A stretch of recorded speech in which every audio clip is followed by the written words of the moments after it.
Islam Makhachev is officially wasting no time getting back to work after grinding out a massive decision victory over Ian Garry last night. Fresh off defending his welterweight crown, the pound-for-pound king made it absolutely clear that he is 100% stepping back into the octagon for another title defense before Ramadan kicks off. With knockout artist Carlos Prates currently sitting as the heavy frontrunner to challenge for the belt next, Makhachev is already focused on physically preparing for the matchup. Even though he just successfully navigated a 5-round back-and-forth fight at 170 pounds, the two-division champion admitted he still isn't fully satisfied with his size in the new weight class.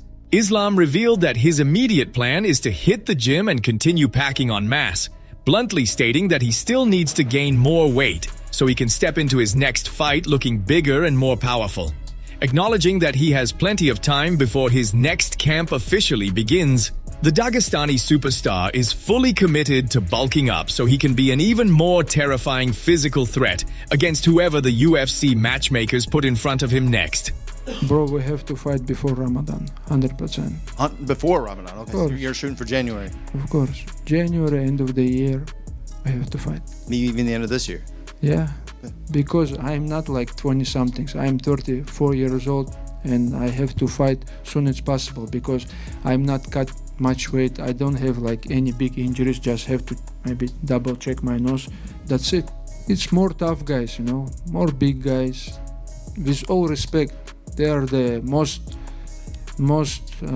powerful division right now. That's why we fight all 5 rounds, you know, with all respect. They are guys very tough. Mandalena, Ian Garry, Prates, Morales, Shavkat. It's not secret. You guys all life in this sport and you know it's more hardest division in UFC right now. Dana White is absolutely furious with how Ian Garry handled the final round of his title fight against Islam Makhachev at UFC 330, pointing straight at the Irish challenger's lack of a killer instinct as the reason he let a massive upset slip away. While the UFC boss recognized Gary's high-level skill set, he felt the Irish challenger completely abandoned the urgency needed to dethrone a pound-for-pound king in the championship rounds. Instead of emptying the gas tank and chasing a finish when the fight was still hanging in the balance, Gary's mindset in those final minutes left Dana visibly frustrated with his lack of aggression. I felt like, I think that Ian is a talented guy. If he had even an ounce of killer instinct in that 5th round, you know, he had been beating him to the body. Islam's whole, I think, right side was beat up, his face was beat up. You don't come out and hug and shake hands in the fight. That shit drives me fucking crazy when there's so much at stake, and there's also you know, a lot of mental you know, gamesmanship, whatever you want to call it in this game. You come out in that 5th round with a flying knee or something crazy and you try to finish the fight.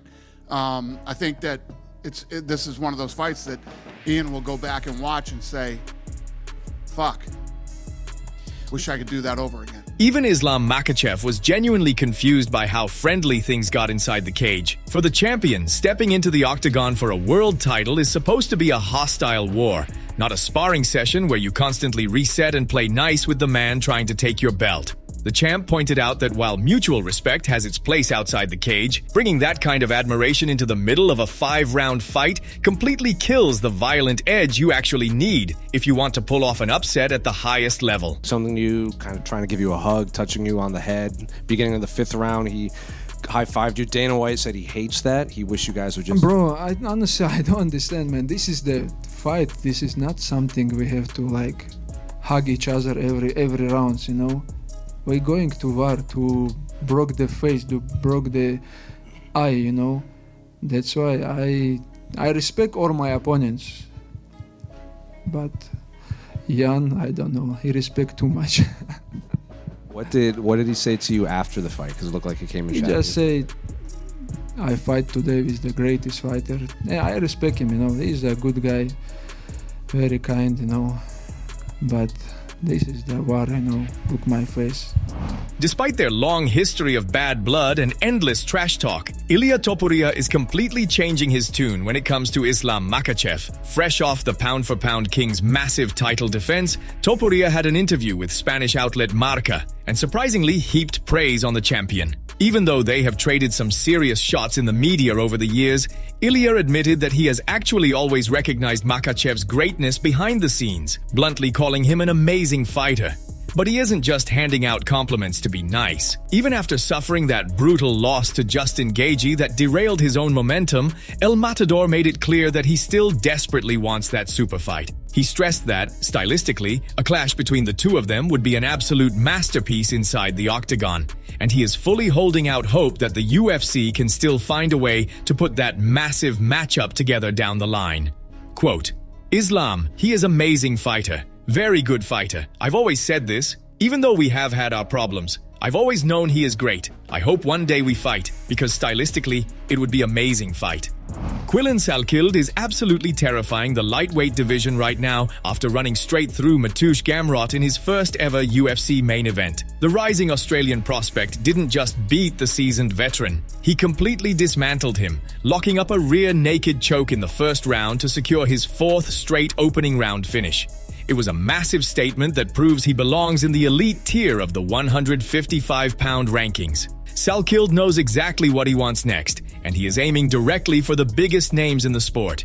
Right after the submission, he called out Benoit Saint Denis, trying to line up a massive lightweight showdown for later this year. But he isn't stopping there. Salkilld also made it clear that he has his eyes on the absolute peak of the division, reacting to the idea of stepping in against whoever comes up short in the upcoming clash between Arman Tsarukyan and Mauricio Rufy. The message is clear. Salkilld is officially hunting for a top 5 spot, and BSD might just be his next opponent. Let's hear it from him. You mentioned, anyone in the top 5, I believe. Is that what you said? Yeah, top 5. A lot of people are booked right now, but I have a little bit of a twinge in the knee right now from one of the wrestling exchanges. So for the time being, my focus is seeing what the damage is, which I don't think it's too bad, but that's the next thing on my mind, to be honest. And then we'll be looking at closing in on that top 5. I think by the end of the year we'll see you again. 100%, hell yeah. Benoit Saint Denis in New York, or the loser of Arman Tsarukyan versus Rufy in New York? Ooh, shit. Who's ranked higher? Shit. Fuck, I don't know. Honestly, either 3. That'd be wicked. I think BSD's good because it's like, obviously after that fight was not too long ago, and he didn't really take any damage from that fight. So it's like he'd be probably back in the gym, ready to go as well. So I'll just say that because that seems like a more sure thing that could happen. Thanks for watching, fight fans. Don't forget to leave a like and subscribe for daily MMA news.